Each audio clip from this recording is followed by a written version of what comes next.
Professor Andrew Gray, we've got Professor Ted Schrecker and Professor Eugene Milne, and all from different perspectives. Without further ado, Andrew, would you like to start? Pleasure.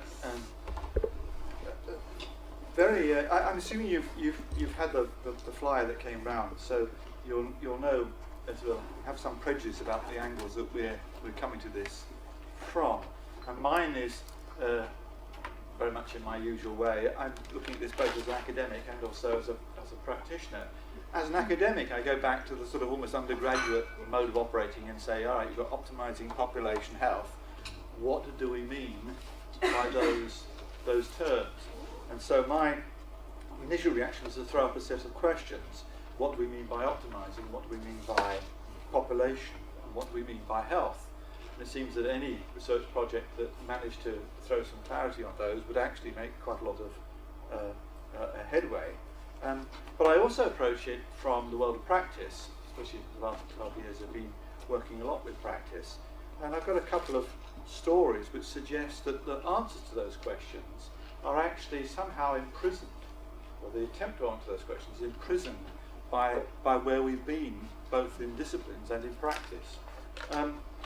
My two little short stories are, first of all, last year when chairing an event for offender health commissioners in the Northeast on trying to commission a service for what are called buddies when people come out of prison, people who support them with drug and alcohol rehabilitation.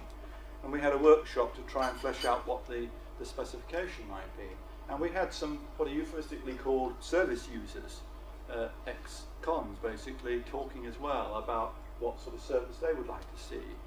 And one bloke made a very short statement when he got up on the podium, and it was really, really poignant.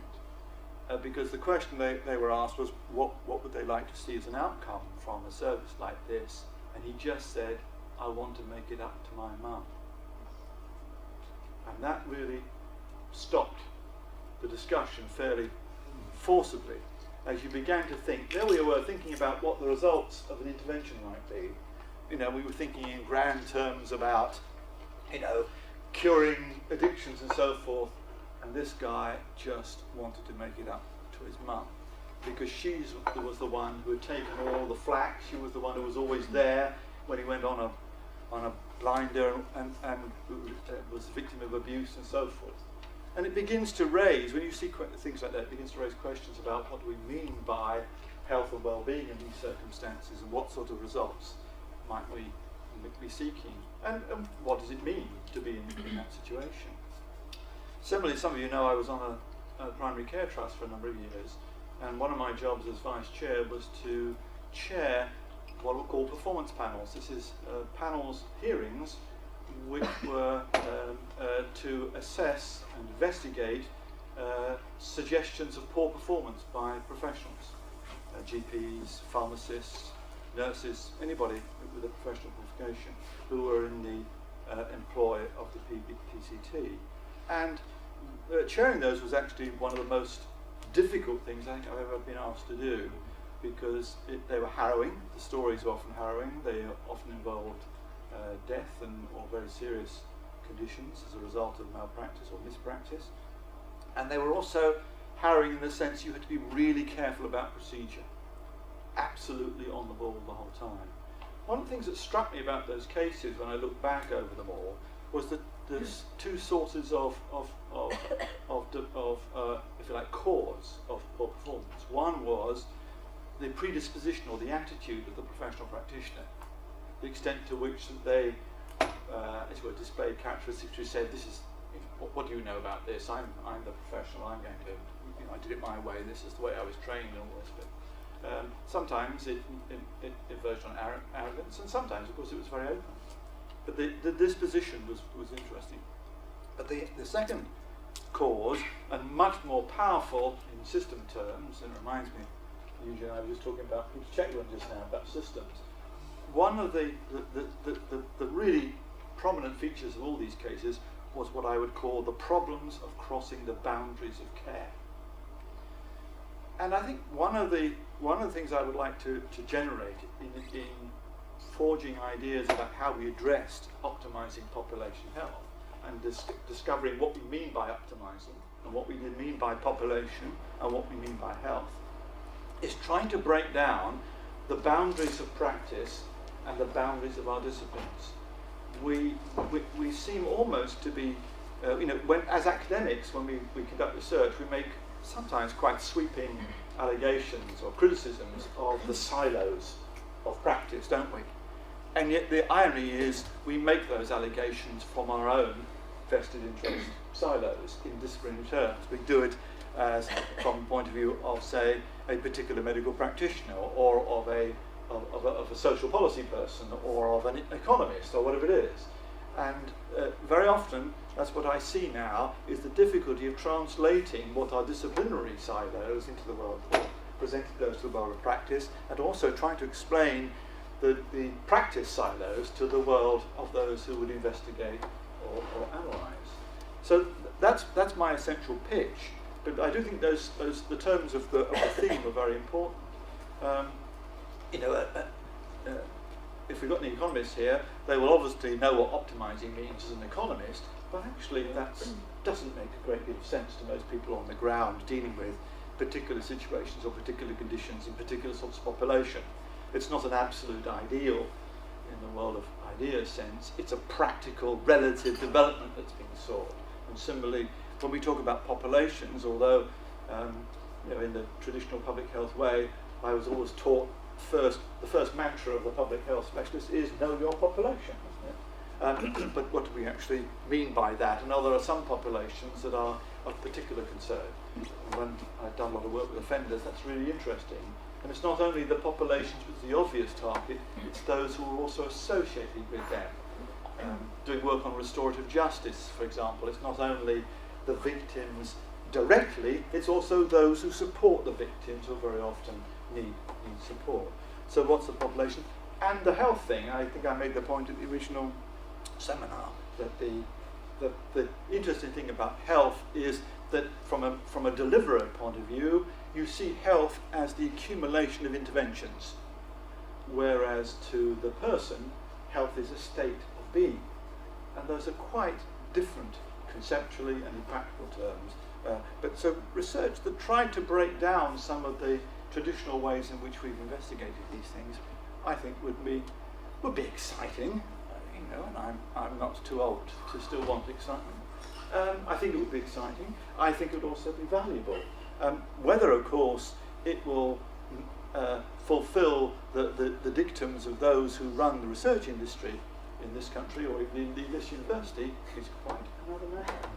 Thank you very much.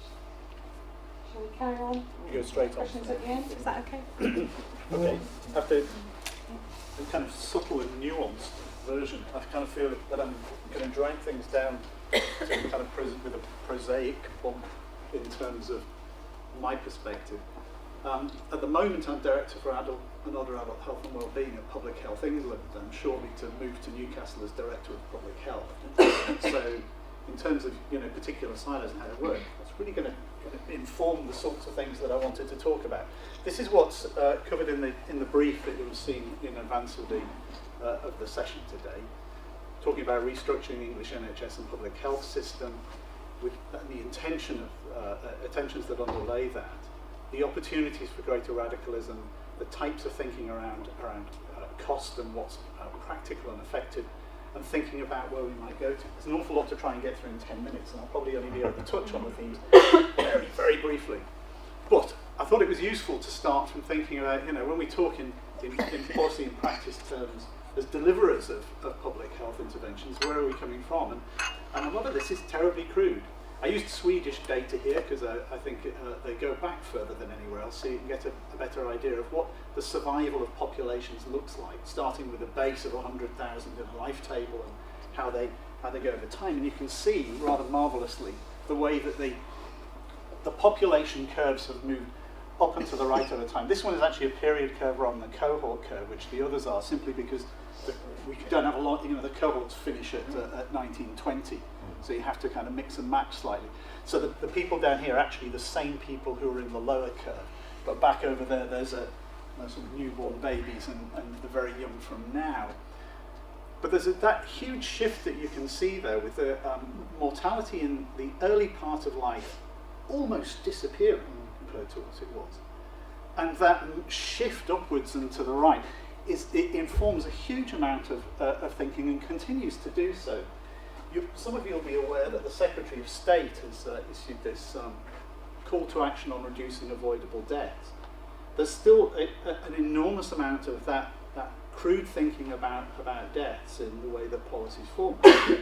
Perhaps inevitably, because there's a sort of tyranny of numbers. We can measure those. We're not very good at measuring the other elements, and as a consequence, this is how the targets get set. This is how the league tables get put together that say, well, France looks like it's doing better than England, which is totally unacceptable to ministers.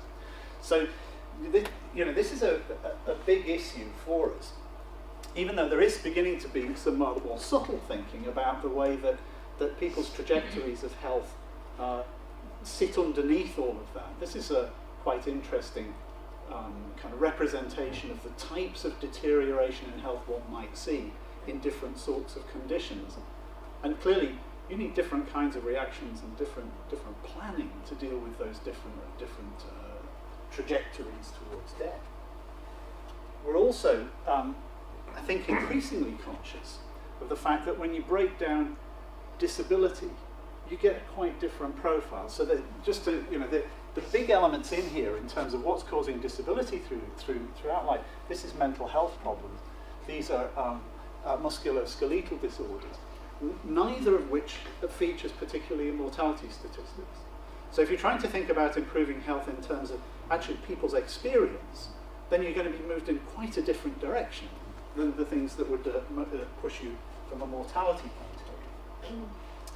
I think another reflection which is interesting about the international data that I thought I'd share with you is when you look at mortality, you do get some kind of slightly perverse things appearing. Sweden has lower mortality pretty much across the board than the USA throughout most of life.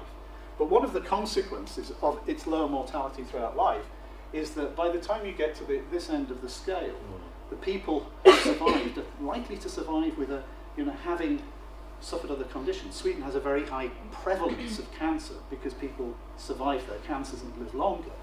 And as a consequence, in late life, you start to see those slightly perverse things that there's very old people. It looks as though the USA does better. It's simply because, if you like, the people who are weaker have been culled out of the population. And you see enormous variations in the USA. And if you're driven purely by the statistics on mortality, you miss some of that subtlety. The other thing that's, I think, hugely informing thinking on improving health is this. And I think many of you will have seen this. This is from the Oneness report some years ago. It's the projected UK health spending at different levels of engagement of the population with their health. And the one that this was commissioned by the Treasury. The one they love is this one that's called the fully engaged scenario, which projected forward is envisaged to curtail healthcare spending through people participating and supporting their own health. It's a rather narrow view of how that would happen. But I think there is a sort of general aspiration, not only in this country, but across all health systems in the world, to try and figure out how you do that, how you contain costs, no matter where you're starting. Even though some, America's expenditure is very much higher than ours, all the healthcare systems in the world are worrying about this. I said I'd talk a wee bit about the changes. I'm not going to dwell on this for very long. They are terribly complicated. The healthcare system in England has become enormously more complex with the changes that have just gone on. This is actually the final scene from a little cartoon that's on the King's Fund website, and if you haven't seen it, I do recommend you have a look at it, because it goes through bit by bit and explains how these things hang together, which is quite useful. In a relatively simplified version, the healthcare system in England now looks sort of like this, with the Department of Health at the top, the commissioning board, which is now called NHSE, on this side, clinical commissioning groups, all the provider trusts and so on in the middle, the local authorities down here, now with public health within them, and this organisation, Public Health England, that I currently work for over on the left-hand side, feeding into that. It's not a simple thing to understand. It's not entirely clear how this is going to bring about an optimisation of health to any greater an extent than the system that existed before, and we're trying to work our way through that. The local authorities are terribly important in all of this because they've acquired responsibility for public health with the move of public health directors, and a role in all of the three domains of public health. They have a ring-fenced public health grant, and they have statutory health and wellbeing boards that are now in place and have to look at the health of the population. And this is quite significant because what we're talking about here is not just this kind of transplanting of public health departments, but actually a rethink of the way that that local authorities should approach all of their decision making. So the local authority is the public health body, not the public health department within the local authority. So public health should inform transport decisions, planning decisions, you name it. The responsibilities that are identified for local authorities are these. I've highlighted a few in red because those are the ones that are mandatory. None of the others are. All of the rest is optional to local authorities, which is, to my mind, just a little alarming. It doesn't mean that they're going to pull out of them. But I don't think even this is a comprehensive overview of the things that local authorities might do. I don't propose to go through all those, but we can come back to them if people are interested in discussing them later. And going back to the, just on the question of funding and so on, I thought it was interesting to reflect on that sort of question of prevention and treatment within the system. This idea that if we want to achieve the fully engaged scenario, that we need to be thinking in terms of prevention more, that part of that what informed the changes that we're seeing is that the local authorities would be able to take on the task of prevention in a way that the NHS didn't, because the NHS tended to move money towards treatment services rather than into prevention. And just as an example, I thought it was useful to put up this is the spend on tobacco control and smoking cessation as a percentage of the NHS budget. And this is one of those slides that you look at and you think, okay, I'm going to drop the graph in a moment. Actually, it's already on there. That's you see these tiny little lines down here are actually the figures that are spent on it. And that's for, this is responsible, smoking is responsible for 16% of all deaths in the country at the moment. 79,100 in the last estimate last year out of 500 deaths. So, this is really a big issue, and there was a huge debate about the public health ring-fence budget, but it's a tiny proportion, in truth, of the overall spend that we have on healthcare at the moment. And this is the distribution of local authorities as they are planned to be, and what the targets are within the allocation that the Advisory Committee on Resource Allocation put forward and was accepted. There's quite a mess of a distribution there. Again, there are all kinds of interesting things that come out of this. Like these are in the London authorities up here, which are really very different from the rest of the country. But there is this sort of exponential relationship between standardised mortality ratio below 75 as an indicator of need, and per capita spend as it existed before the reforms, and where it might go to. What's also quite interesting, difficult to read out of this, is that if you take this as assume that was the standard, and then look at who's sitting towards the top and what's happening, the authorities sitting towards the top tended to have faster falling avoidable mortality rates than the ones that didn't, particularly across the northeast where there was a big spread. So there is some indication that if you spend more on public health, you do get better results, and there's a literature which is building up around that too. A big question in all of this, in making choices, both in the NHS side and on the local authority side, is how we approach that. And within the NHS, we tended now to rely increasingly on the National Institute for Health and Care Excellence, and the methods that they use, the sort of cost utility approaches, cost per quality adjusted life year. And there's an open question about whether that's really going to be the most suitable and appropriate way to make decisions more broadly about spend, and whether it helps us in getting to the things we want to do. And there's a literature as well kind of arguing this. What are we really trying to do? What does value for money represent? And will value for money be judged by councillors and so on and communities in the same way as we might within the NHS? Is the idea of a threshold of £20,000 or £30,000 per quality adjusted life year, whether utility is based and costs are based on NHS and personal social care only, not on broader impacts for society, is that going to be appropriate in these circumstances? And at the same time, there's this, I think, growing movement to think about the way that we address problems differently. Asset-based approaches are becoming increasingly advocated. I think one of my worries about this is, although at the moment it seems to me that the literature that supports this demonstrates some pretty substantial correlations between asset-rich communities and better health and well-being, we don't really have great evidence on interventions that we can take communities that are asset poor and turn them into asset-rich communities, and as a consequence bring about those improvements in health and well-being. And I think that's perhaps one of the big challenges for us, because if that's the way ahead, I think we need to test it properly and be sure that we are delivering what we set out to do. Very briefly on radicalism in public health, in health improvement.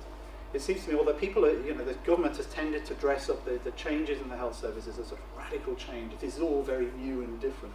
In some ways, we're going back to a spirit of public health that existed before, even if it's not in real, if you like, administrative terms, quite the same thing. And Rudolf Virchow is a great public health innovator as well as a pathologist. This program that he offered in Upper Silesia after the typhus outbreak that he investigated is pretty radical. This sort of not more doctors and hospitals, but a revolutionary program of social reconstruction, full employment, higher wages, establishment of agricultural cooperatives, universal education, and the disestablishment of the Catholic Church. I think that's a disestablishment rather than abolition, but I think it's fascinating that and I've shown this to sort of some community groups that kind of said, it's the same agenda now, why are we still, 150 years on? But I think what the challenge that I put to local authorities is really to sort of think into the mindset of great innovators like Chamberlain in Birmingham, who very rapidly, after taking over as mayor in the 1850s, was it? I think it was 1850s. No, 1870s. 1876 was when he was there. He municipalised the gas and water and took over rebuilding of Corporation Street. Now, we're not in a position to do that, but I think the question I would pose is what's the 21st century equivalent of doing those things? And is, in that, can we not kind of embrace this idea that we're not there to make a profit, but the profit is indirect in the comfort of the town, the world, people. As I say, a lightning tour, other problems resolved. I think that, ring fence is interesting. I think there are arguments for and against ring fencing the public health funds. I'm not entirely sure it's a good thing. I think in some ways I would rather we just pictured it all together and had a discussion properly with local authorities as to what the spend should be. There is the severe squeeze on resources which can't be sustained. I don't see how that can continue over the next few years. I'm sure that many or all of you will be familiar with the Barnett Graph doom, and I don't see how governments are going to be able to tolerate that. That loss of the ability to via budgets within the same organisation may be a problem, but on the other hand, it didn't work that well to begin with. We didn't manage to move the money in the NHS to prevention, so maybe it's better that we do it in a separate organisation. I don't think we've escaped from short-term commissioning choices. These questions about cost utility and cost consequences actually tend to get steamrolled by balancing the budget for this year and next. So the decisions by finance directors are not necessarily informed by the subtleties of our investigation. I don't know whether the approaches have taken in the NHS are going to make sense in the context of local authorities. And as I said, it would be very interesting to hear people's thoughts about what the radical choices are for the 21st century that are available to us. I just wanted to reflect very briefly on some of the approaches we have to inequalities. You'll, I think, mostly be familiar with the idea of slope indices of inequality. These are produced by the Michael Marmot's Institute in London yearly, and this is for men in Stockton-on-Tees. And we tend to get battered a little bit with these because they say, well, look at these northern boroughs that have got very steep slope indices of inequality. Go and look at somewhere like St Albans, where it's more or less flat. In fact, that's mostly because there isn't very much variation in deprivation in St Albans, and there's a lot in Stockton. This graph has been replicated many times from the Marmot Review, showing the northeast compared with the southwest. This is the other way around to most of my graphs, which I apologise. This is routine and manual workers at this end and higher managerial professional at that end. And you can see there's little difference in the mortality rate per 100,000 at the upper end of the socioeconomic scale, and a big difference down here towards the routine and manual. And you know, looking at this from the point of view of the Northeast, you kind of think, oh my God, we're terrible. What are we doing wrong? Are we, you know, how are we not intervening with these issues? But what's quite interesting, and I haven't published this yet, and I should do, I broke down all of the deciles that they used in the Marmot analyses against the index of material deprivation and the life expectancy at birth for men and women for the country, and they're more or less linear in their relationship between IMD and life expectancy. And then said, okay, supposing then, you know, this relationship we use that as a prediction of what, you know, for any level of IMD, what would you expect the level of life expectancy to be? And then look at those in comparison to what we actually see in the different parts of the country. And what you see in the Northeast, these little lollipop diagrams show a sequence of 6 years of data from Marmot. And they show the life expectancy and the decile of deprivation for the region across the bottom. And the lollipops, if a lollipop upwards is good, and if it's a little pendulum, it's bad, because this is the actual compared with where you'd expect it to be for the level that absolute level of deprivation. And we can see we're not a million miles away from it, but doing a bit worse, and particularly doing worse, interestingly, in the middle deciles. The upper end does well, lower end not bad, if anything, very slightly up. If you look at the southwest, the one that we were compared with in the Marmot review, you see, you know, higher levels across the board. Again, top and bottom, very similar to prediction, doing better in the middle. So, you know, they get lollipops rather than pendulums. But when you put them together, what's really striking about that is that actually the vast majority of the difference between those groups, looking down here at the lower deciles, which are more deprived, almost all of the difference is being driven by absolute level of deprivation, not by some, you know, factor that comes in on top of that. It's not that I interpret that as saying, it's not principally our services and responses that are the problem. It's actually about the absolute levels of deprivation these communities are experiencing. That's my finishing point. Hand over to Ted. Well, the lesson here is that you never want to go on after Eugene.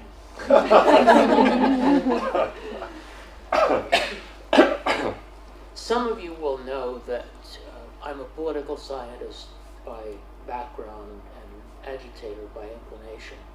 And my perspective on the health of populations is summarized in an important paper that came out in 2001, in which Finn Didrikson and colleagues argued for understanding health disparities with reference to social stratification and the context that drives stratification. And they further insisted that stratification had to be understood with reference to, among other things, in their words, those central engines in society that generate and distribute power, wealth, and risk. Over the past decade, I've spent most of my working time describing the implications for health and health inequalities of one of those engines, the integration of national economies and societies into the global marketplace. The relevant pathways of influence are multiple. They involve not only the global reorganization of production and its legal infrastructure of liberalized trade and investment, but also the trend that has been called financialization. And 5 years after a financial crisis swept across the world from an epicenter in the United States, the importance of financialization shouldn't be especially controversial. But globalization involves not only economic processes, but ideational ones. The diffusion of the neoliberal or market fundamentalist imaginary to the point where Margaret Thatcher's infamous dictum that there is no alternative now seems to have been adopted by protagonists across the mainstream political spectrum, and indeed has come to define the mainstream in much of the world. Well, in the quotation that was used in the flyer for this event, Serge Halimi captured the combined impacts of the economic and ideational dimensions of globalization by observing that the inequality machine is reshaping the whole planet. A critical point, I think, is the connection between globalization and increasing economic inequality within national borders. As journalist Nick Cohen noted several years ago, writing about London, the gulf between the poor and the rich world doesn't run between countries, but within them. There are any number of examples that I could cite, but the point is that we're seeing a fundamental restructuring of income distribution and economic opportunities and deprivation within national borders, based in part, although only in part, on the nature of people's connections to global economic flows. So the operation of the inequality machine, I would argue, is the fundamental fact against which prospects for reducing health disparities through public policy have to be addressed. This is true not only because of the corrosive effects of deprivation, of the exposures and risks associated with low income and economic insecurity, but also because the inequality machine makes it more difficult to mobilize and sustain the political coalitions that were the basis for actions like the ones Chamberlain took in Birmingham, that were the basis for the water and sewer improvements that Simon Schrader argues contributed to the drastic increases in life expectancy, admittedly from a very low baseline in the latter part of the 19th century. But that said, and there's another whole talk about those coalitions, which I don't propose to give, too much can be blamed on globalization, especially if it's regarded as a deus ex machina, a set of processes that somehow just happened as the twin genies of technological innovation and entrepreneurial energy escaped their respective bottles, and that is quite often how globalization is portrayed. And the role of technology, in particular, is important enough to lend it superficial credibility. But the role of the state shouldn't be ignored. National governments have enabled globalization in various ways. I mentioned trade and investment liberalization. Another example is the domestic financial deregulation, especially here and in the United States, without which the 2008 financial crisis would not have happened. Now, that was, of course, intensely lobbied for by the financial services industry, but the point is that governments did have choices, and we now know that they made them in ways that essentially enabled the financial services industry, or a segment of it, to become predatory on a global scale. The governments of key G7 countries also drove reorganization of the economic system of the world in ways that advanced the powerful economic interests within their borders. But let's look internally. Governments have also accelerated the operation of the inequality machine, or magnified its consequences within their borders. Perhaps the best example is the current coalition government's unapologetic war on the poor here in this country, which will have especially severe consequences here in the Northeast. If you think it's bad now, wait until the combined effect of local government cuts and benefit cuts kicks in a couple of years. At the same time, of course, they've actually lowered taxes for the rich, ruled out other progressive options for reducing the deficit on the revenue side, and not paid much attention to cost containment on a lot of large-scale commitments that are going to be profitable for the corporate sector. It's a matter of priorities, and as an aside, this is why any serious effort to optimize population health, however we define that concept, has to regard public finance as a public health issue. In his brilliant introduction to a not very good edited collection on inequality, Joran Thurborn wrote that national rulers have no global alibi for national privileges and inequalities. Now, that may be an overstatement in the global context because of things like IMF conditionalities and financial market pressures, but it's clearly accurate in terms of the choices made by governments in the high-income world. If we compare the prevalence of child poverty among high-income countries, for example, the variation is fourfold, right? You can't explain the war on the poor with reference to external pressures. Now, what does all this mean for the issues that are closer to the daily world of public health research and practice? I really am coming to that.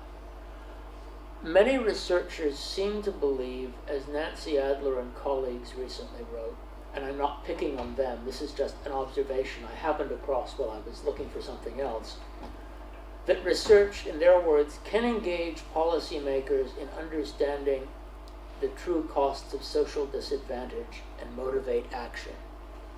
In other words, it's just a matter of producing enough evidence and policymakers will respond. Lack of response leads to the inference that we as researchers have somehow failed, and like Boxer in Animal Farm, I will work harder should be our guiding axiom. Right. Just keep cranking the evidence out. Well, I would argue that there are at least 4 problems with that perspective. The first one is that the category of policymakers or decision makers, and they tend to be used interchangeably, is entirely context dependent, imprecise, and unsatisfactory from a political science perspective. We always need to ask who these actors are and what kinds of decisions they're able or unable to make. And that point comes out, for example, in Eugene's discussion of local authorities, and probably no need to say more about it at this point. Second, there's always the question of what any of this has to do with health.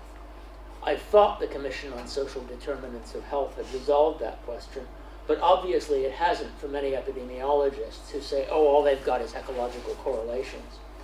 And what Fran Baum and colleagues have called biomedical individualism continues to dominate a lot of public health practice. Not enough research exists, far too little research, on how various protagonists, how various institutions make choices about how much evidence is enough, the standard of proof issue. After all, public policy in all kinds of areas is made on the basis of evidence that is sketchy, incomplete, or even fabricated. This country sent people to war on the basis of evidence that was probably fabricated. Yet when we propose to act on social determinants of health, we're told that there are no randomized controlled trials or not enough natural experiments, so the evidence base isn't strong enough. And one of the areas I'm really keen on working on in the coming years is the empirics of choices about a standard of proof. Third problem with the I must work harder approach, at least some actors seem quite convinced about what policies or interventions would positively affect population health. This is a good thing. At the local authority level, a recent King's Fund survey found that the so-called Marmot principles from the Marmot Review in 2010 were the single priority most often identified by Health and Wellbeing boards. Right? This is great news. The critical question is, what can those boards do about it? Do they have the institutional capacity, resources, and policy instruments needed to put the principles into practice? And if not, who does? You know, not a rhetorical question. We don't always know that. Right? So fourth and most fundamentally, what evidence do we have, since keeping in mind we're in the era of evidence-based everything, what evidence do we have that any amount of evidence about the destructive health consequences of particular social and economic policies would make a difference? What evidence do we have that documenting the consequences for population health within generations and across generations of what's now being done to the Northeast would make any difference. Now, it's difficult to answer those questions because there are not many ethnographies of the policy process. So we have to infer the answers in a way that one infers gravitational pull from the behavior of bodies with considerable mass.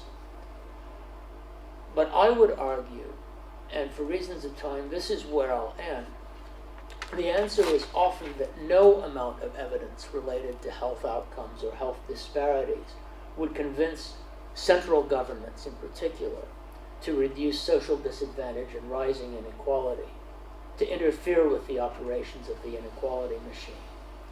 They've conceded internally, although not necessarily for public consumption, that some portion of their populations is disposable. And I'll leave it there.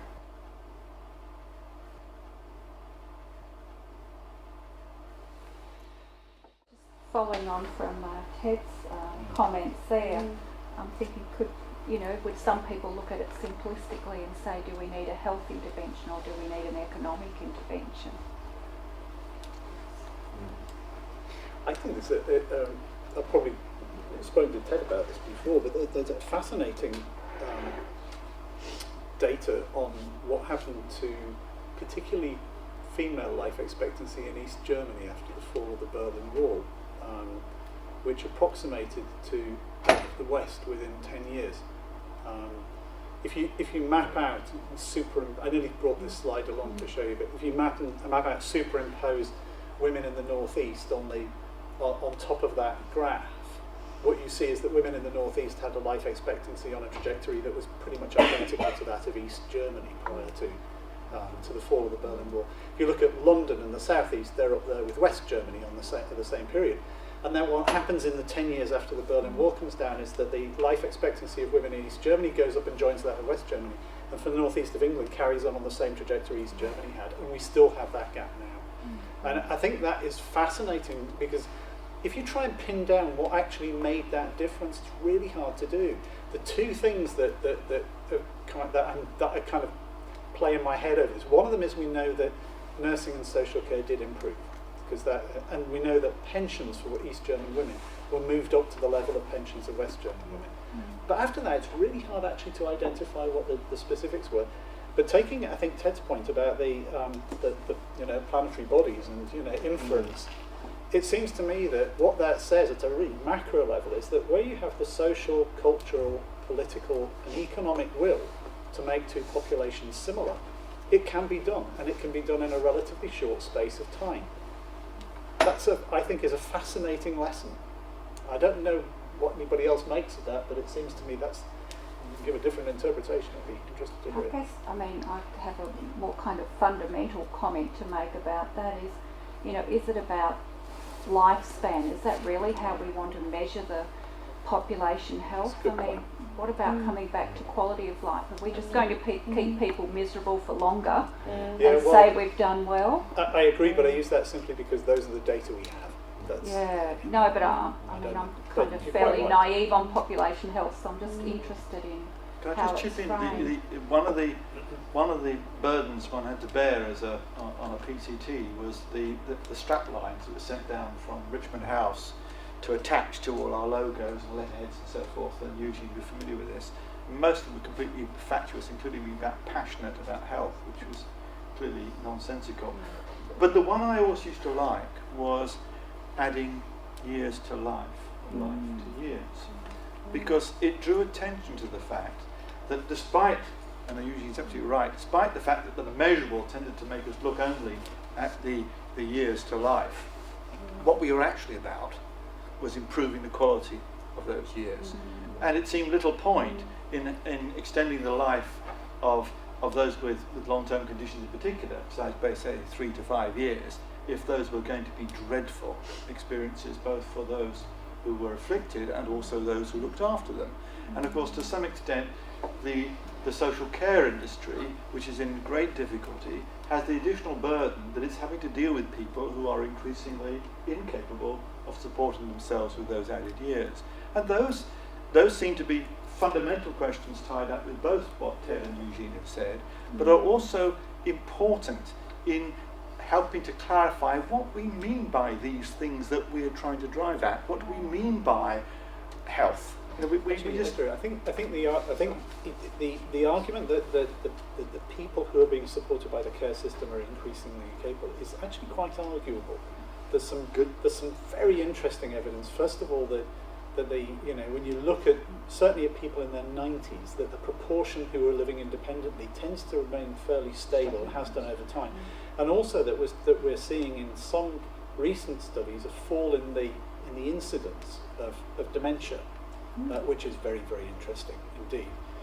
But the demographic shift that's increasing their overall numbers means that's being swamped completely by the additional burden of just having more older people. And the big population expansion of the 20th century, as Hans Rosling illustrates really beautifully, is not about more children. We passed peak children 10 years ago. So the world's population of children is not going up any longer. It's about an expansion of older people because they survive longer. And it's the sheer numbers of people with dependency rather than additional dependency in the individuals themselves that's putting the burden onto the system. Burden's the wrong word, but you know what I mean. Simon? Yeah, thank you. I've got a question, I hope that's okay. I know you were constrained by space of time, so this was nothing more than something you would have wanted to comment on. Anyway, we've heard about the fiscal, we've heard about the economic, we've heard about the individual to some extent. Tell me about the ecological in all of this. Is that merely a product of failures to think sensibly about the devastation of neoliberal capital, or is that just something we should take into account because it may impact more broadly on our health because it would make us feel nice, or is it something that has a more critical role to play in conceptualising what on earth we mean by health in the first place?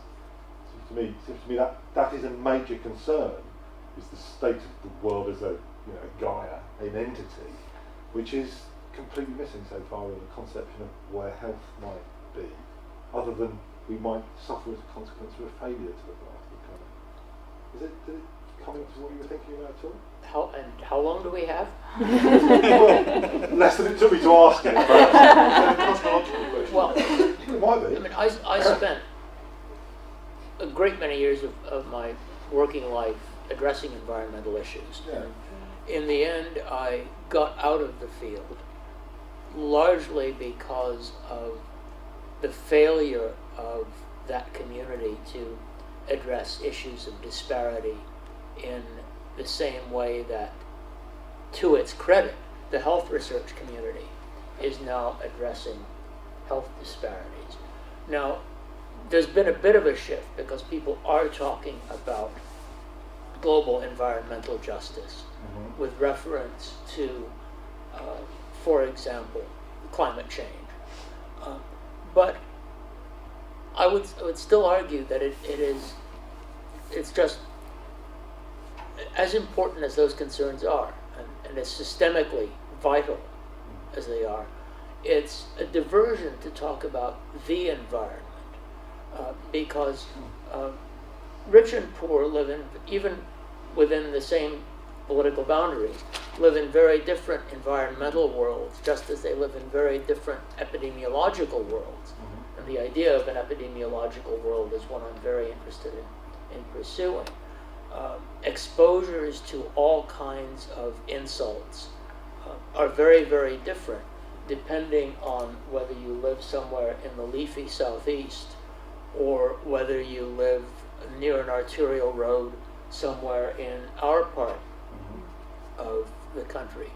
And I won't go on any more about that beyond flagging a very important development that occurred at the end of last year when the International Agency for Research on Cancer concluded that outdoor air pollution from multiple sources, but quite a lot of it from vehicles, is a Category 1 carcinogen, considered proved carcinogenic in human beings.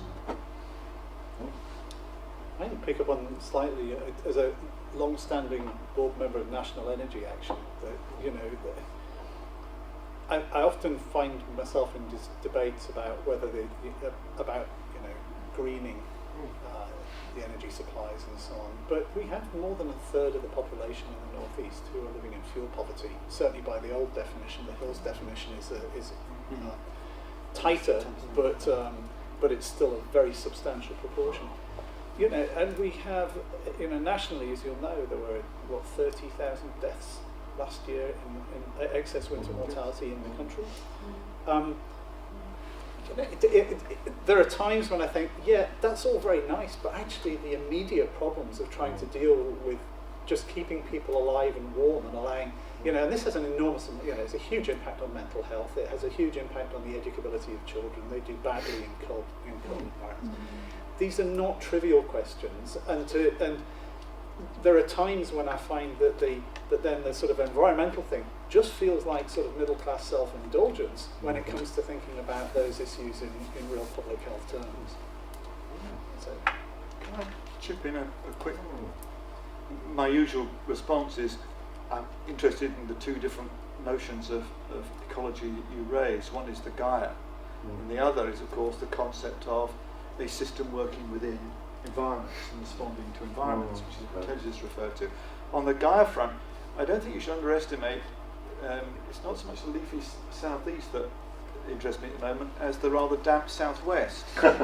Because the potential for incidents such as sustained flooding to impact upon the policy community in Whitehall will be considerable, and can actually lead to those sort of infrastructure projects that Ted was having a go at, where the profits will actually go to the construction companies, but they could redistribute the allocation of resources within the public purse. So as we try to defend areas which perhaps are undefendable, and that diverts money from interventions which might make a difference. So and as soon as we get the first case of malaria in this country, there will be outcry, won't there? Depending upon those sorts of developments. So I think those are important, though they may have a much longer term time span than we are thinking about.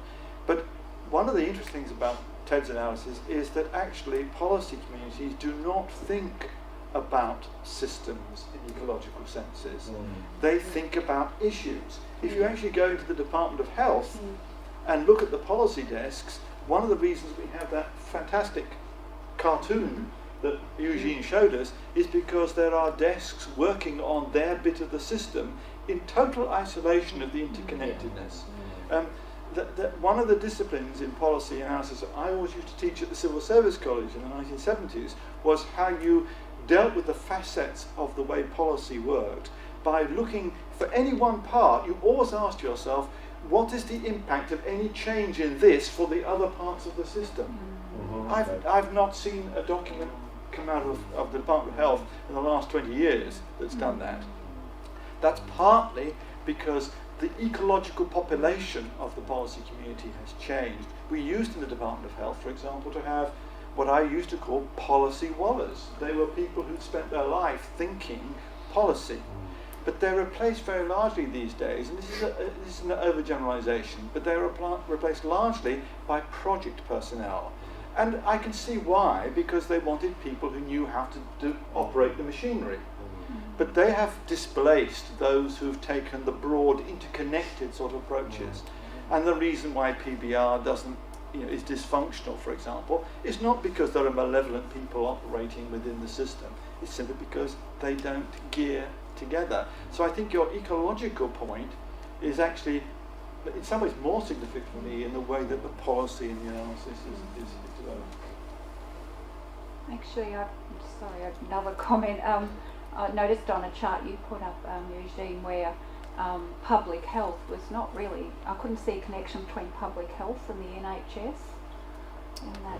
That's an interesting question. I couldn't see a way that they would be talking together at all. They are. It's a bit of a sort of techie answer. There's what's called the core offer in the jargon, which is supposed to be the input from public health departments into the decision-making process of CCGs based on a joint strategic needs assessment for an area that is supposed to embrace both. How that's going to work in practice, don't really know. There certainly are people who are working in public health who are tasked to work specifically on public health input to healthcare issues, and quite a few of us still have that sort of connection. I do work at NICE on a regular basis looking at technology appraisals in order to have that link. But the idea was really to markedly separate the public health part of the system from the NHS and think of them differently. So we're just waiting to find out how it works in practice. John? Thanks very much for all the presentations. Lots to think about. Ted, I thought at the end when you talked about just producing more and more evidence, that sort of made me think about a couple of things really. One was about, well, us as academics, should we actually be better advocates than we actually are at the moment? Are we just sort of like presenting evidence and saying the evidence is going to speak for itself?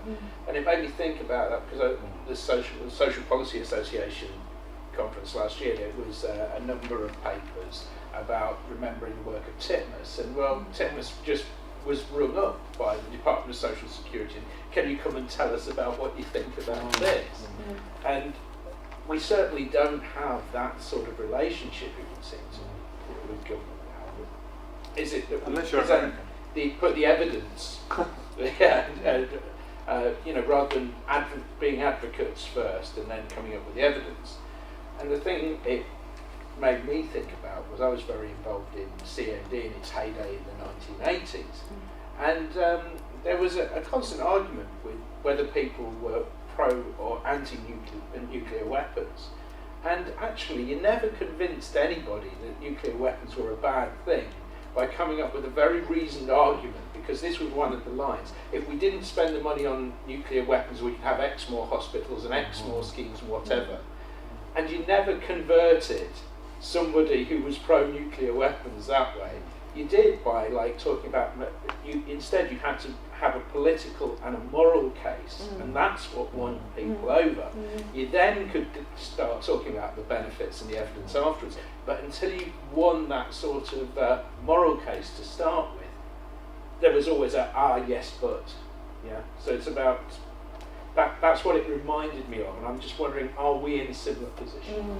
I have a similar question, just to ask what the role of public health is in light of the inequalities machine that you mentioned, and I enjoyed your ending argument, because you can present the best case with the best evidence, watertight arguments, but the inequality machine is still there, and it's superseding public health and our public health efforts.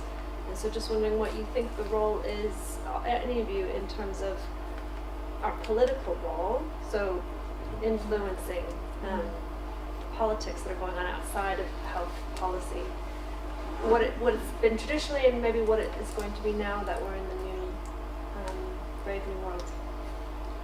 But Should we be stronger advocates? well, I think we might slightly differ in what we think is public health, because I think you made it sound as if public health was kind of quite we get quite a lot of this sort of individual biomedical interventionist type labour work, but the history of public health, I think, is much broader. Going right back to the campaigning Victorian public health people, and actually in modern times, I think in the international campaign against, say, the tobacco industry, I think that and the denormalisation of that industry as an objective for public health. So I think there is a sort of bigger picture, bigger canvas approach to public health. Whether it's quite on the scale that Ted's advocating is another thing, because that seems to me to be fundamental to the whole sort of capitalist system, which I think is, that's a lot to take on.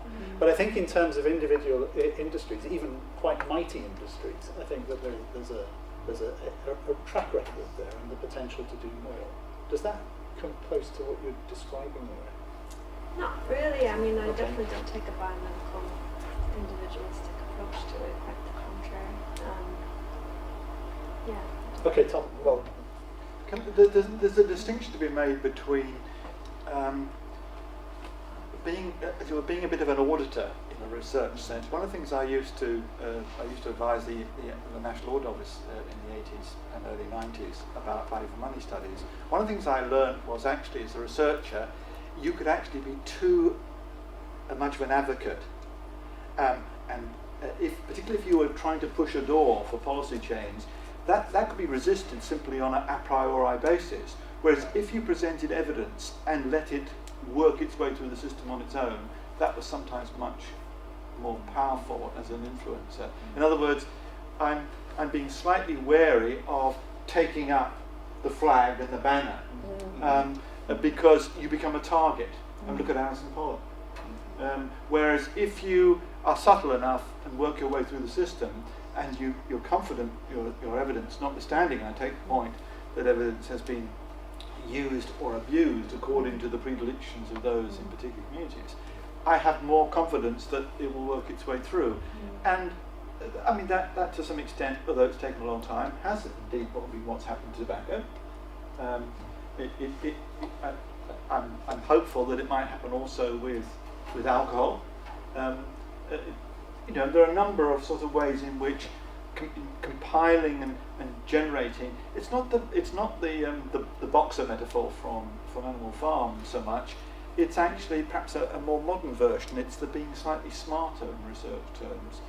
It does include identifying issues which are going to become important within the policy community, so that you are timely. One of the things that academic research has generally been not so good at is presenting the evidence before the point at which the decision is made, and that's where the consulting industry, although they can be very disagreeable, both ethically and in practical terms, but they understand where the point of decision and impact is, and that's one thing which is I think it's about reconceptualizing, perhaps, if you want to make an impact on policy, how you do that without necessarily walking the streets C&D style.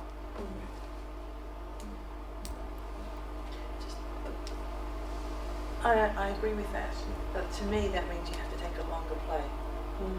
And I think quite often we get caught up into we need to see short-term results as well, particularly in terms of if it's research and tertiary research outputs or the contribution to or whatever, but in terms of policy, it's people's interest engaged, and to say to somebody, actually, to work this through is going to take 5, 10, 20 years, you're in this for the long haul, is something that we don't easily embrace as a hard sell, especially as people get more and more want instant. You mean in research terms or both in research and policy terms? But see, that's the tipping point, the long haul. In fact, if you look at the great social movements, they've been for the long haul. I don't want to say take your eyes off the short term, because in fact that's what many of us are engaged with. But it is important to remember what the long-term view is. There was a session last week on liaison diversion for offenders with mental health difficulties. Over the last 20 years, we have reconceptualized justice in this country. It's not very long ago where, since mental health was not a factor to be considered, for example, in the sentencing of offenders, we have reconceptualized justice. And that has come from painstaking, hard, slogging, evidence-based work. Actually, not all the evidence is very conclusive, I have to say, but nevertheless, that argument has been won. And I think that there's a sense in which I think we're also reconceptualizing our concept of health as well. We're having this discussion here. So while we have to concentrate on the things we have to concentrate on, it's worthwhile remembering where we're travelling and where we travel from in the long run. I think it's interesting, as a sort of public health practitioner, you only start to notice things that you've been involved in having an effect after several years. And over, using smoking, which I've spent a lot of time thinking about as an example, the issue of the legislation that was effected in 2007. Years before that, we had sheets of paper. We'd written down what are the things we want to get done in the next 10, 15 years, and worked on that. And what was quite interesting was that in the end, I think the intervention that made the most difference was the debate. You see the change in people's behaviour through the debate rather than the event itself. So, you know, smoking dropped because people were talking about smoking and whether or not we should have legislation, not because we had legislation that made them stop smoking. And I think with that kind of shift in people's thinking is very interesting. We might be beginning to see it in relation to alcohol. Certainly, you know, the work that Balance has been doing in the North East seems to be beginning to move some public perceptions, which I think is where these things start. It's interesting how quickly these discussions drift back into smoke, tobacco control, and alcohol control, away from the macro questions. Can I move us on then? Can I get to think about I like the example of what happened in East Germany, and 10 years on there was no difference. I think lots of things happened in East Germany. So that's for women. For men, it's not so clear-cut. Right. And I think there are some interesting questions about employment and role in society, and that play into the male experience that I don't think necessarily apply in the same way to women. But one of you mentioned about assets in the community. Yes. Yes. Well, I mean, I went to Berlin just about 10 years actually after it. And huge assets, actually. You're thinking, wow, you know, this community's got all this, this and this. Clearly wasn't there 10 years earlier. A lot of it was geared towards family. I wonder whether Ted was picking up on this before as well, because, you know, I think it completely recognised where you've got asset-rich communities, you see better outcomes. Those sort of lollipop slides there. I've got an interesting one in Liverpool, where the lower deciles have got really quite long-stemmed lollipops because they're, despite severe deprivation, the population's actually doing better. And I think there's quite a good argument that those are quite cohesive communities that are, you know, in the face of those challenges.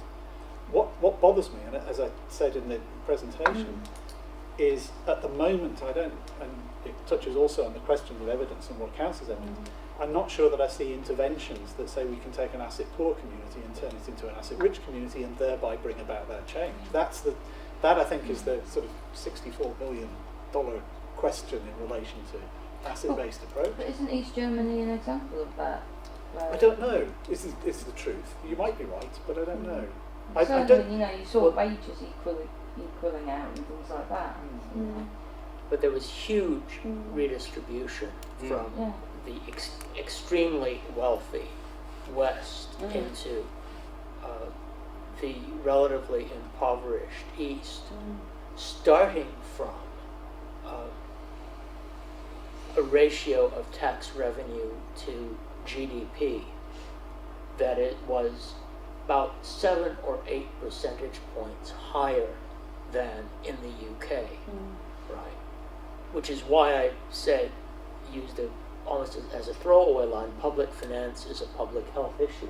There are things you can do with tax revenues at 40, 41, 42% of GDP that you simply cannot do when you are headed for 30 or 31% of GDP, which is what Peter Taylor Gooby, as I recall, says the UK is headed for, which is to say lower than the United States, despite the huge US defense budget. I think the other advantage Germany had, which is quite interesting, is in terms of population profile, where they had a huge baby boom, which meant that there's a significant excess of peak earners in Germany that was able to finance that, whereas the British population is much flatter in profile. That's a good point. And over the next 2 or 3 decades, it's going to give problems to Germany because that bulge is going to move through into pensionable age, and then there's going to be a shift. So their pensions problem is actually significantly worse than that of Britain over the next few decades. So if you compare that Sweden and the UK, where the percentage of GDP that's spent on healthcare is actually beginning to equalise out, and yet Sweden's still got much better outcomes than us. So maybe it's not all about percentage spent. Well, it's not about percentage spent on healthcare.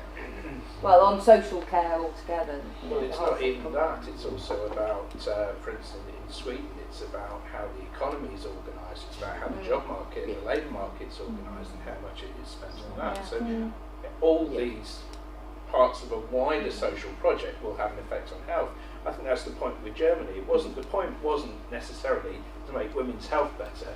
The point was reunification as a political project, and women's health getting better was a consequence of that. Yes, rather than the other way around. And the architecture of the state is important as well. I mean, we're now bringing all these factors into play because you've got a different allocation of functions between local and central governments in some of these countries that we're talking about, and that continues to be an issue which is worth investigating. I mean, public health as a local as opposed to a governmental, central governmental function is important, and how it's conceptualised. Those all come together. Yes, you could rack up the GDP spending, but still pour it into an architecture which is incapable of responding effectively on the ground. And we know that systems also themselves are consumptive of resource, and other things being equal, one might expect more complex systems of the sort we've got now to actually be more consumptive in terms of resource units than more simple systems. And we have to take all that into effect. And we also know there are some multipliers, and I'm sure Ted would agree with this, where actually the golden moment will be where actually employment opportunities rise by 5 or 10%, because that will send a wave through the system, which may be part of these German consequences, because I suspect a lot of those women were found themselves more gainful employment under that. It happened at all ages. So it happened there doesn't seem to be a specific age group that it impacted.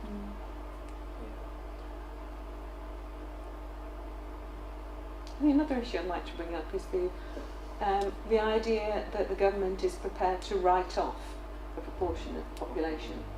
Well, there's no question, they've already done it. That's why Prince Yes. Boris is shopping around for second-hand water cannons. They're clearly doing it through the welfare reforms. It's not difficult from an academic argument, from research, to argue that there probably is a case for reallocating resources within the welfare system, but there's clearly a policy target, which is to do with the competition within the policy community. That's not necessarily the case, but it's difficult to argue when you get the release of papers, for example, arguing that cities like Liverpool and Hartlepool and Middlesbrough might be just left to disintegrate, like Detroit. And that was the economist's perspective. Right. It wasn't some completely frivolous organization. No, but it also reflected discussion going on within the Department of Local Government. Yeah, yeah. Do we know that? Yes, we do. Well, and I actually, just I worried don't about defend that to some extent. I mean, if you're, in some ways, I go back to my point I made earlier about policy wallers. One of the things I would like in my department, if I was a minister, is for people to come up with scenarios like that across the whole piece, because that's what you're expecting your policy people to come up with, to challenge the assumptions, to make you think on the boundaries. And the trouble is, when those papers are produced and they get leaked, then there's the assumption that they're meant to be policy. But nevertheless, we know from the way the local government funding is going on at the moment. In fact, there's just been a paper from the North East Councils, the Association of North East Councils, about the equalisation of the council tax element of the rate support grant. That is clearly being now so diluted as to be almost worthless in So the thing I'd argue with, I suppose, is the attribution of motive based on effect. Yes. I think, okay, I can't substantiate that. I can't say why. It's also not our job as researchers to do that. I think it's perfectly reasonable to point to things and say, well, this is taking money out of a poor area and putting into a rich one. Yes. Did you really mean to do that? Is a question one might appropriately ask. Exactly. I have to say, my personal experience of politicians of all types is that, generally speaking, that's not where they start from. They don't think, let's screw the poor. I don't think that's you know, they may be misguided one way or another about the way of helping, but I don't think that's where they begin. And there are conversions, and Jeremy Wright, who's one of the junior ministers in the Ministry of Justice, who's a barrister, and was obviously appointed to that post on the grounds that being a barrister was supposedly meant to make him an expert in the law, whereas actually what he tends to make them is experts in promoting the interests of barristers. He actually came into that job sceptical about the value of mental health contributions to sentencing, and is now, as is often the way, of course, more zealous through conversion than any of those who were arguing for the policy in the first place. So they do change. Can I pick up on Ted's point about evidence? Ted, you said that there were not many ethnographic studies. Had there been an ethnographic study on the Berlin situation, would we have understood what it was that was doing what was making the difference? Does it need to be that sort of detail to really unpick what's going on? I think probably it does, Yeah. because otherwise one runs up against the issue Eugene raised of attributing motive, which is why I used the analogy of inferring gravitational pull from the behavior of bodies with considerable mass. And I think we would probably disagree a bit about whether politicians set out to screw the poor. I don't know the political landscape here that well. In Canada, it is the case that many of them have done and have been quite unapologetic about doing so. But if you look, for example, at well, there are two examples. The first is macro scale. It's the extent to which resources are being systematically shifted out of poor areas and into relatively wealthy ones within England and Wales by the combination of benefit cuts and cuts to local government budgets. The alternative inference to the intent to treat certain areas as disposable is incredible stupidity and incompetence on the part of the policy apparatus, and I don't happen to believe that. I think they're probably competent. They're just getting direction from leaders who are frankly vicious. That's the macro scale example. The micro scale example comes from some work that all kinds of urban studies people have been doing. I think particularly of Tom Slater at University of Edinburgh, just because I heard a talk of his last week, on the process of gentrification, or as it's more politely called, urban revitalization. And integral to that process is the displacement of people who live in a particular location but are in the way of what are called higher value uses. And the language, Tom has a wonderful example from a case study of gentrification in Edinburgh. And the language used by people he interviewed is replete with references to having to bring in a better category or a better kind of people, right? So it's not just a matter of place, it's people who are in the way of higher value uses. And this is a pattern that's being documented quite literally all over the world. There's an article about that in The Guardian this morning. So I didn't have time to read it probably, but I think there's something in GT today on that thing. So, sorry, I was just going to make an observation, which is that we're quite a long way from population health, because we're only interested, we're interested in populations in one respect, as actually combinations of communities or groups of people, but we're also actually particularly interested in class here, in some particular ways, or whether you want to categorise that in terms of socioeconomic advantage or disadvantage or so on. However you want to describe it, as I think class is a more useful concept than sometimes it carries cultural weight, which is extremely depositable compared to all this kind of constant function of focus on capital as if it were money and money alone. It's clearly more than that.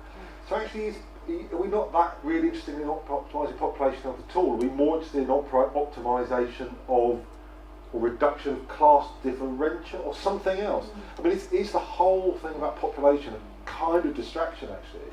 Yet another discursive configuration as a way of patching over some things we really would rather not talk about. It's intriguing, isn't it, that the language like population and its equivalents like society or the country or whatever are used in rhetorical discourse. I'm reminded in 1945 when Labour won the landslide victory, I think Anthony Sampson reported that the Countess of somewhere or other, when told that Labour won this landslide victory, said, "Nonsense, the country won't stand for it."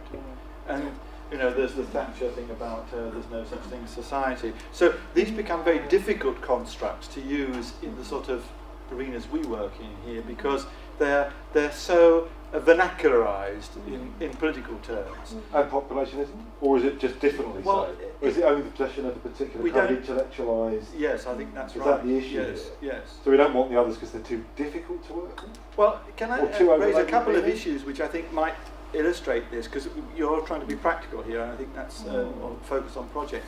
Two issues which I think have struck me about the discussion, which might, or two foci for research activity, which might illustrate or inform a number of these debates. The first is on what I would call the alternative state, that is the non-statutory, non-government mechanisms for delivering health and well-being. And the second is our old friend, which is commonly called integrated care.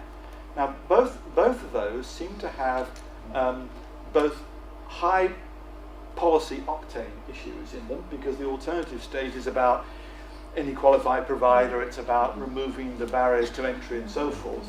And I've been doing work on that both in this country and overseas, and it's an area which would repay investigation, because it's full of advocacy. There are people both advocating that we need to open up the whole market because that's where we're going to get improvements and so forth, and it's also full of people saying, you know, talking about the privatisation of the NHS, when in fact that's not what's going on, because it's still public money.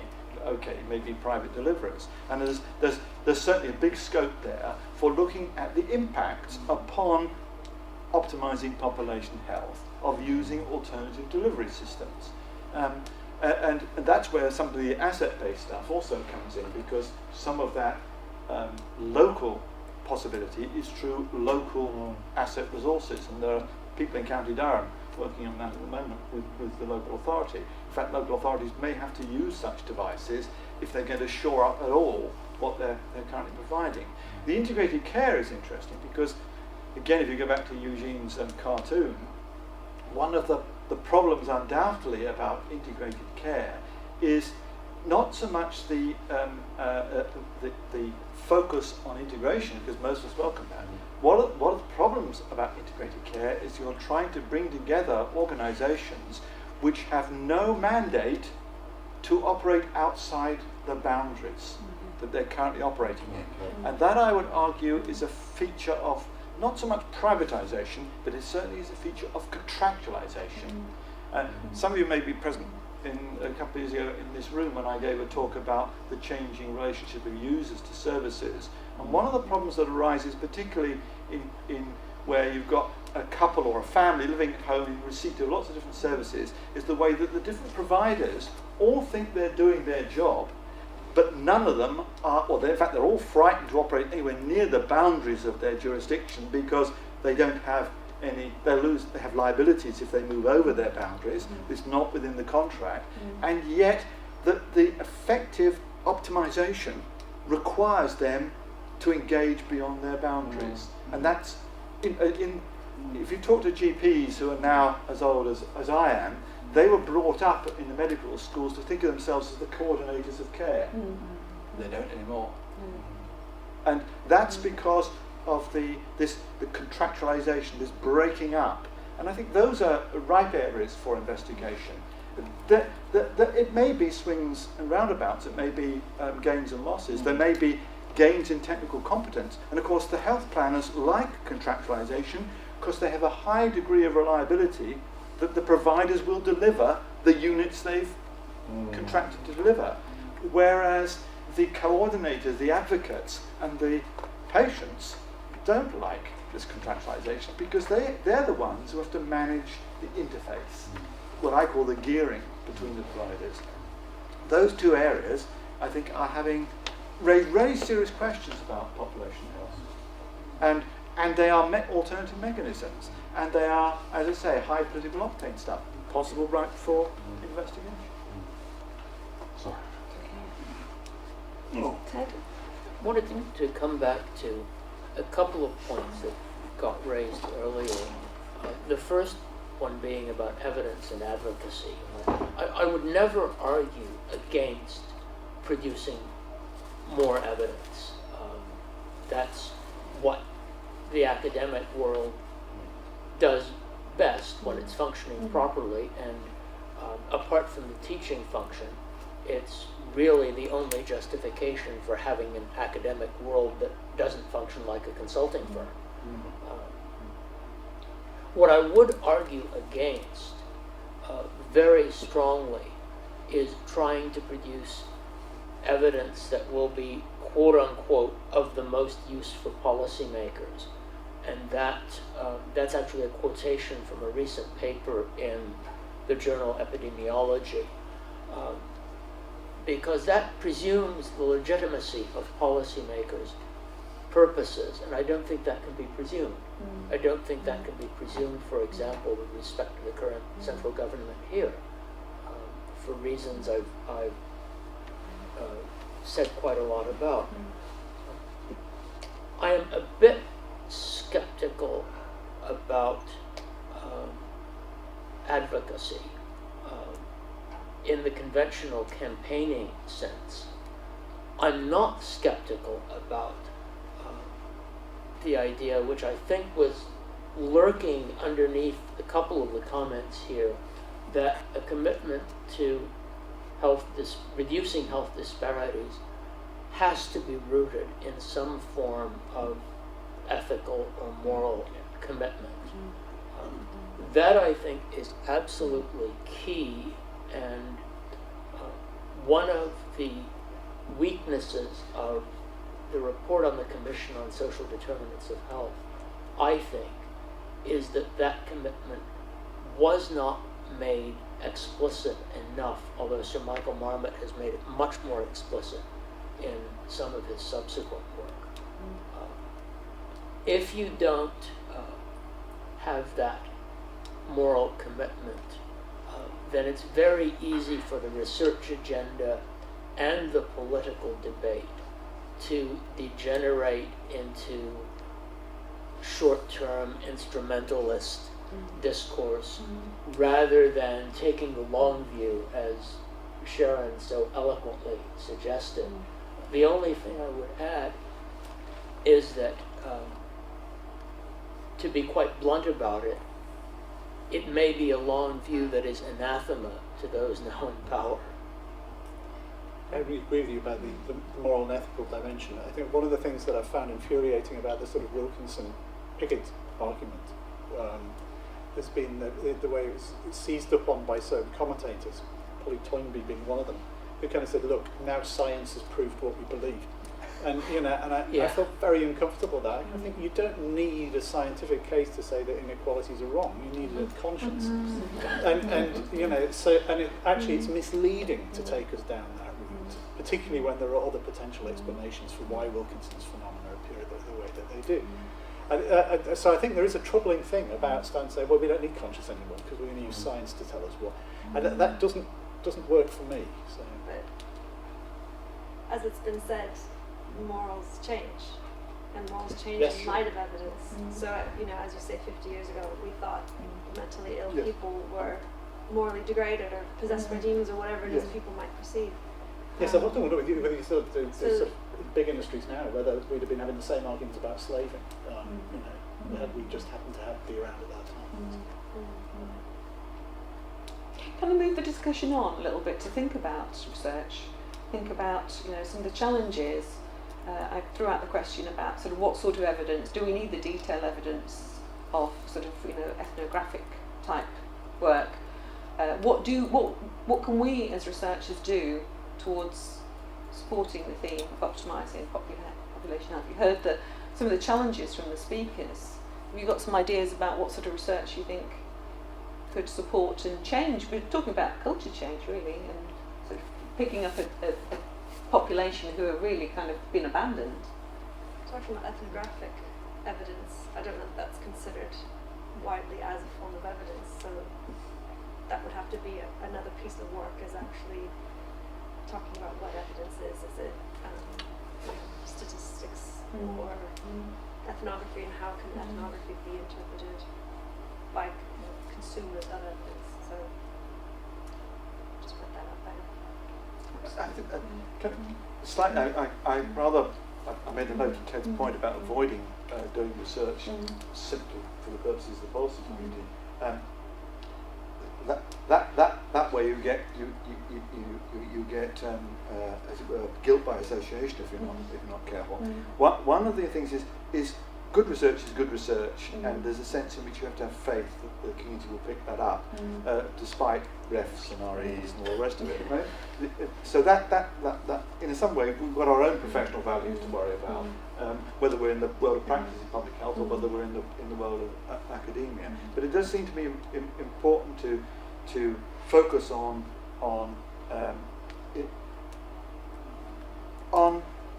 the evidence that's appropriate to that particular sector.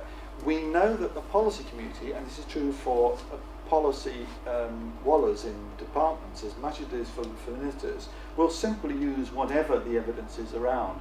Steve Harrison, some of you may know from Manchester, and I, about 10 years ago, produced a book on governing medicine, and where one of the little heuristic devices we use was, what does evidence-based policy mean, including the range of ways in which evidence might be related to that policy or not, which could include, of course, the fact that the evidence was dismissed, right? As well as the fact that certain facets were selected, cherry-picked for consideration. And there is a sense in which I made a facetious interjection to John, I think, about Americans. You know, if you want to reenact Plebgate, just go and stand at the gates to Downing Street and watch which academics get allowed in through the gates. They're not generally British ones, but they're certainly USA ones. And when you think of things like Richard Taylor's nudge industry, you know, which is one of the most recent things which is captured, it's a very simple idea. It's actually quite thin in terms of what I would call concrete types of robust evidence, but nevertheless it is engaging, there's no question about that, and it's attractive, of course, to politicians who want to shape and influence through those sorts of subtle interventions. And there is a sense in which part of our understanding is to be clear about what we do because we think it's good work to be done, and what we would then do if we are interested in shaping or influencing that broader policy world. And be careful you don't get those What I found infuriating about the nudge thing was that they thought we hadn't thought of it already. I think I feel we've been doing that for so long, we just called it something else, but it's not. Oh, well, that's good academic marketing. Well, that's a serious point really about branding. Sure. Really, there's lots of this stuff. Well, Peter's a Waterman, what was that called? In Search of Excellence, 1982? It was on all the civil servants' bookshelves. I remember doing research on Whitehall. It was one of the books that always faced outwards from the bookshelf, so that you could see, you know, this is one of the ways civil servants gave signals to people coming into the office that they were with the current agenda, because those books faced, you know, with their full front out, not spine faced. They would face outwards. I think Tom Peters is a sort of kiss of death, because all those companies went down the pan. Nine of the 10 were within a decade were going down the pan, yes. But Tom Peters then, of course, himself made a career of saying, I'm sorry I was wrong, now I believe this, and this is what you should do. So be careful of all those, but it is about branding. In fact, one of the reasons why In Search of Excellence became a bestseller was because, what was their company, Kinsey's, was it? They bought 40,000 copies to give to their clients in the first week, straight to the top of the chart. So everybody else says, oh, we better read this. You have to be careful about all this. It wasn't published in a refereed academic journal. I think this, coming back to this question of what counts as evidence, and that is, of course, absolutely critical, because there's certainly in Canada, I don't get the sense that it's true to the same extent here. There's a kind of epidemiological chauvinism that essentially, or epidemiological machismo that says really the only kind of evidence that is any good is epidemiological evidence. And I think one of the key challenges for population health research is to be very insistent about the point that work like ethnographies, like documentary historical research, etc., is quality research in exactly the same way as, say, an elegant prospective study. It is aimed at answering different kinds of questions, and if you try to answer the same question using different methodologies, you may get very different kinds of answers. They will be of comparable quality, and both are relevant to understanding the phenomenon you're trying to understand. Meredith Minkler has a wonderful phrase about broadening the bandwidth of validity, which I think is relevant here. The other thing about understanding the policy process, yes, I mean,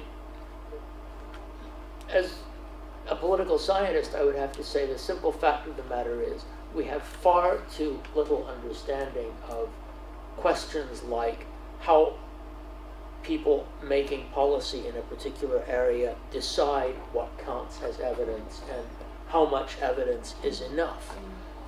To be a bit facetious, what we need is something like Chilcot inquiries about a whole range of policy decisions, not just the decision to go to war. Because except in isolated cases, we have memoirs, and it's often possible to develop a pretty sound understanding of what counted as evidence and why by triangulating from political memoirs in situations where there are enough of them. But we don't have a lot of quality anthropologies of the policy process, what Laura Nader several decades ago called studying up, studying the powerful in the same way we would study a fairly vulnerable community, studying the people who decided on and implemented the bedroom tax in the same way that we would study a homeless community. It's tougher. Doors are often shut. Yeah. I think some of the epidemiological reaction you described, I'm not sure that, because I kind of feel that, I'm probably in that school to some degree that you're criticising. It's not so much that we don't recognise the quality of other types of evidence. What I worry about is that opening the door to the abuse of the term, so that policies then made on the basis of anecdote and whim.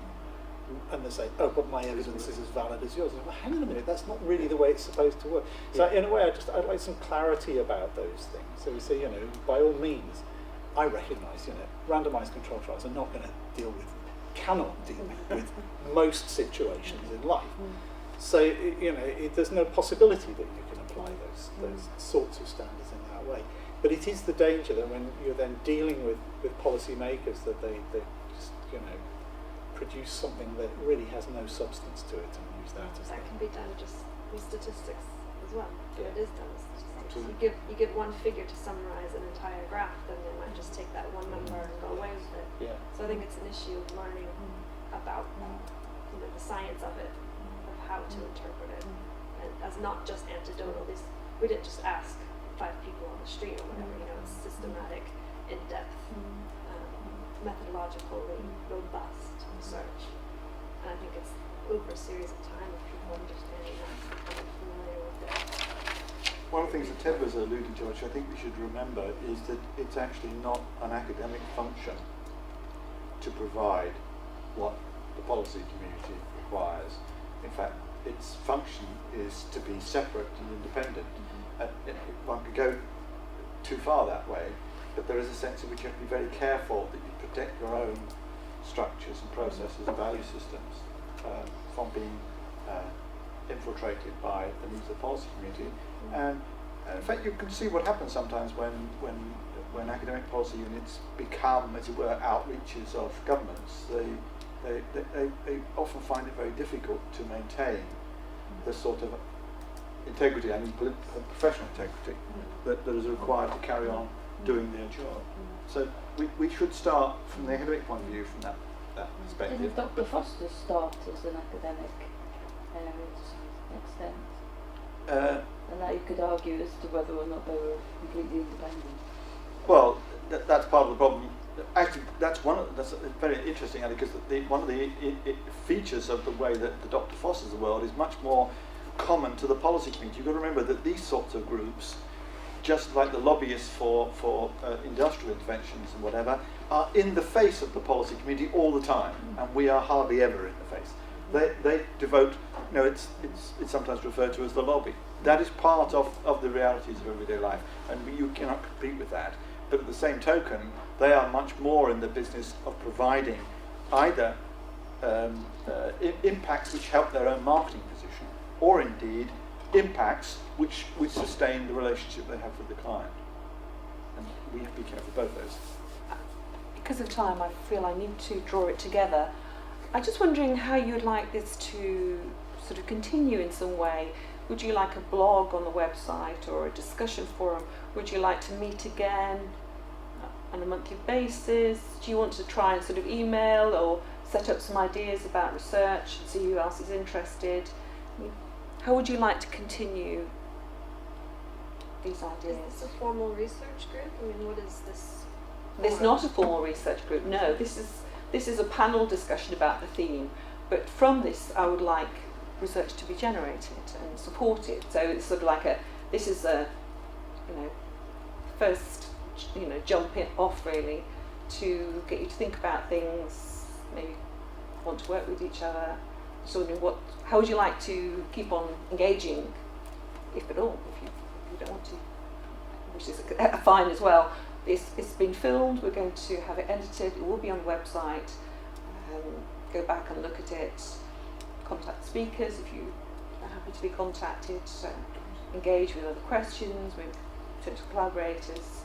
Would you like to continue in some way to meet or to talk to each other?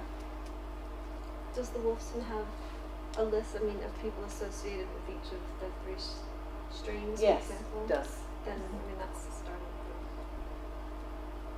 Probably to put a discussion online, if Mhm. you're going to put the film and Mm-hmm. today's session online. I'm just thinking of other people who probably are Yes. interested but Yeah. couldn't come along. Mhm. They probably have good contributions to make to what we've already discussed. Yeah.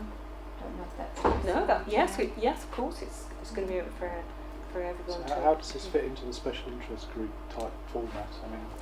Well, it's it would. It's not directly linked, but if there was a special interest group that wanted to take up something that was discussed here, they could. If we made a blog, you could say, I would like, perhaps this to be extended and followed up in the special interest group, or I would like to take this forward, or one particular aspect take forward. Is anybody else interested in meeting? How do you want it to work, basically, if you want it to continue in any format?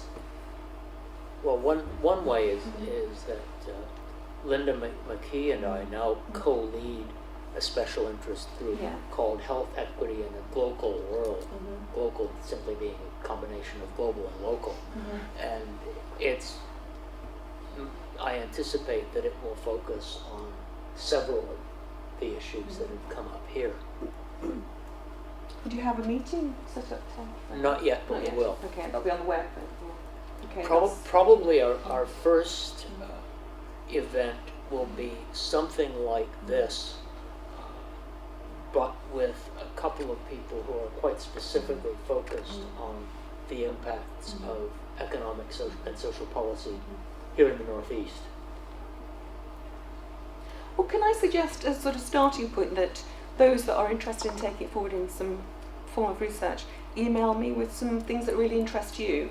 So then perhaps I could join you up with other people, or if I see some bid coming that I think actually you would really be interested in this, I can say you'd be really interested in this.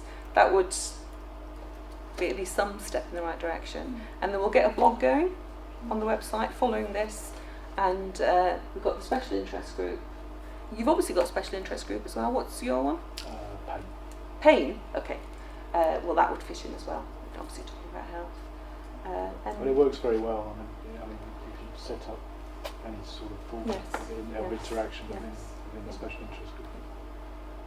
A few people have mentioned ethnographic approaches and whatever. And there's certainly qualitative health research groups. Great. If Would you anyone's put that interested in forward as one of your future themes, perhaps? Do you have an ethnographic we've got specialist? a number of things going Yeah. on at the moment. And, yes, that's if somebody wants to come and talk about it, that's great. And we've Do you got have a people who've speaker? done that. Maybe we need to find one for you through Wolfson. Well, we're actually full to the end of the year at the Oh, moment, brilliant. Jan, so, Well done. We've already got. Okay. It was the next sessions is Rose Barber talking about her research and stuff, focus groups and focus group methodologies. Excellent. And Okay. then we'll be having somebody doing something on visual methodologies and alternative participatory approaches in early next term.